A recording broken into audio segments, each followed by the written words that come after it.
ಸೀಲತ್ ಸಂಸ್ಥೆ. ದಿನಾಂಕ 22/3/2025. ಸ್ಥಳ ಗಂಗಾವತಿ.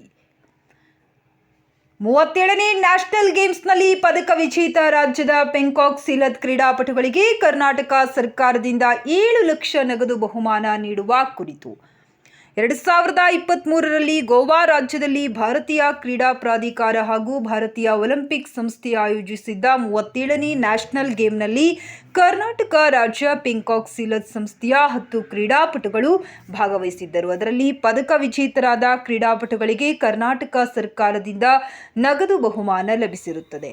ನಗದು ಬಹುಮಾನ ಪಡೆದವರ ವಿವರ: ಬೆಂಗಳೂರು ನಗರ ಜಿಲ್ಲೆಯ ಕುಮಾರಿ ದೇಚಮ್ಮ ಸುದ್ದಯ್ಯ ಅವರಿಗೆ 5 ಲಕ್ಷ ರೂಪಾಯಿ ನಗದು ಬಹುಮಾನ ಮತ್ತು ಬಳ್ಳಾರಿ ಜಿಲ್ಲೆಯ ಕಂಪ್ಲಿ ತಾಲೂಕಿನ ಕುಮಾರಿ ರಿಷಿತಾ ಜಿ ರವರಿಗೆ 2 ಲಕ್ಷ ರೂಪಾಯಿ ನಗದು ಬಹುಮಾನ ಲಭಿಸಿರುತ್ತದೆ.